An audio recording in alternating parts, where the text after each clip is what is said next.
Hi guys, Bigg Boss Malayalam season 7 live update എടുത്തിരിക്കുകയാണ് കേട്ടോ. ലൈവിൽ ഇപ്പോൾ 2 മത്സരാർത്ഥികളാണ് വീടിനുള്ളിലേക്ക് കയറിയിരിക്കുന്നത്. അത് മറ്റാരുമല്ല, ജിഷിനും പ്രവീണുമാണ് വന്നിരിക്കുന്നത്. അപ്പം ജിഷിനും പ്രവീണും വന്നപ്പോൾ ഏറ്റവും കൂടുതൽ സന്തോഷവതിയായി കണ്ടത് നമ്മുടെ അനുമോളെയാണ്. കാരണം പ്രവീണിനെ അധികം ആയിട്ട് ഇഷ്ടപ്പെട്ട ഒരു മത്സരാർത്ഥിയായിരുന്നു അനുമോൾ. കാരണം പ്രവീണ് കുറച്ച് നാൾ നിന്നുവെങ്കിലും പ്രവീണും അനുമോളും തമ്മിലുള്ള ഒരു കോംബോ ഒക്കെ വർക്കൗട്ട് ആയിട്ടുണ്ടായിരുന്നു. കാരണം കൂടുതൽ കാര്യങ്ങളൊക്കെ അനുമോൾ കംഫർട്ടായിട്ട് പല കാര്യങ്ങളും പ്രവീണിനോട് ഷെയർ ചെയ്യുന്നതൊക്കെ നമ്മൾ ആ സമയത്ത് കണ്ടായിരുന്നു. അത് തന്നെയാണ് ഇവർ വന്നപ്പോഴും പ്രവീണിനെ കൈ പിടിച്ചുകൊണ്ട് എല്ലായിടത്തും കൊണ്ട് നടക്കുന്നുണ്ട്.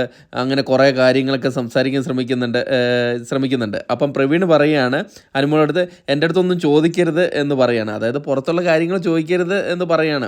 അപ്പോഴേക്കും ബിഗ് ബോസ് അവിടെ ഓൾറെഡി അനൗൺസ് ചെയ്യുന്നുണ്ട്, പറഞ്ഞത് ഓർമ്മയുണ്ടല്ലോ എന്ന് ജിഷിനോടും പ്രവീണിനോടും പറയുന്നുണ്ട്. അപ്പം ജിഷിനും അനുമോളുടെ അടുത്ത് പറയുന്നുണ്ട്, നീ എൻ്റെ അടുത്ത് ഒന്നും ചോദിക്കരുത്, ഞാനൊന്നും പറയത്തില്ല എന്ന് ജിഷിൻ അവിടെ പറയുന്നുണ്ട്.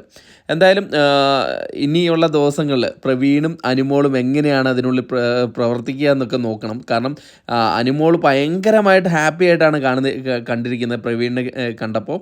പ്രവീണിൻ്റെ കൈ പിടിച്ച് നടക്കുന്നു. ഇനിയിപ്പോൾ ഇത് അനീഷിനെ കാണിക്കാനാണോ എന്താണോ എന്നൊന്നും അറിയത്തില്ല. എന്തായാലും അനുമോളിന് കുറച്ച് ഭയങ്കര സിങ്കായിട്ട് തോന്നിയിട്ടുള്ളൊരു മത്സരാർത്ഥിയായിരുന്നു പ്രവീണ്. പക്ഷേ അധികകാലം നിൽക്കാൻ സാധിച്ചിട്ടില്ല.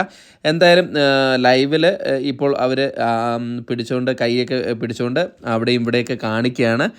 ഇനി പുറത്തുള്ള കാര്യം അറിയാൻ വേണ്ടിയിട്ടാണ് അനുമോൾ ഇങ്ങനെ ചെയ്യുന്നതെന്നൊന്നും അറിയത്തില്ല. എന്തായാലും അതാകാൻ ചാൻസ് ഇല്ല. കാരണം പ്രവീൺ അവിടെ വന്ന സമയത്തും നേരത്തെ ഉണ്ടായിരുന്ന സമയത്തും അനുമോൾ നല്ല രീതിയിലാണ് പ്രവീണിൻ്റെ അടുത്ത് പെരുമാറിയതും. അവർ തമ്മിൽ ഒരു വഴക്കോ ഒന്നും ഉണ്ടായിരുന്നില്ല. അവർ ഒരു കോംബോ ഒക്കെ ആയിട്ട് മുമ്പോട്ട് പോകാൻ നിന്നിരുന്ന ഒരു മത്സരാർത്ഥികളായിരുന്നു.